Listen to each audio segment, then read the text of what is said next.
ஒரு ஃபேமிலி வராங்க. வந்துட்டு, அம்மா இங்கெல்லாம் வந்திருக்கீங்களே, நீங்க திருவிடை கழி வந்திருக்கீங்களா அப்படின்னு கேட்டாங்க. திருவிடை கழி எனக்கு அப்படின்னா தெரியாதுமா.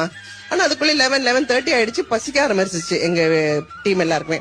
திருக்கடையூர் போயிட்டு அங்க சாப்பிட்டுட்டு இருக்கும்போது திருப்பி இன்னொரு ஃபேமிலி வந்து, என்ன மேடம் இவ்வளவு தூரம் வந்திருக்கீங்க, இங்க முருகர் கோயில் இருக்கு. முருகர் கோயில் இங்க எங்கேப்பா இருக்கு, இங்க எங்க இருக்கு அப்படின்னு. இல்லங்க திருவிடை கழி. திருப்பி அதே வார்த்தை சொல்றாங்க. அப்ப முருகருக்கு நம்மள பாக்கணுமா, தெரியலையே, வாங்க போலாம் அப்படி சொல்லிட்டு அந்த பிளான் கடகடன்னு சாப்பிடுங்க சீக்கிரம் போலாம். ஏன்னா 12 மணிக்குள்ள கோயில் மூடிடுவாங்க. நம்ப மாட்டீங்க, முருகர் எங்களுக்காக காத்துக்கிட்டு இருக்க மாதிரி. அன்னைக்கு சஷ்டியா, எங்களுக்கு அது தெரியவே தெரியாது.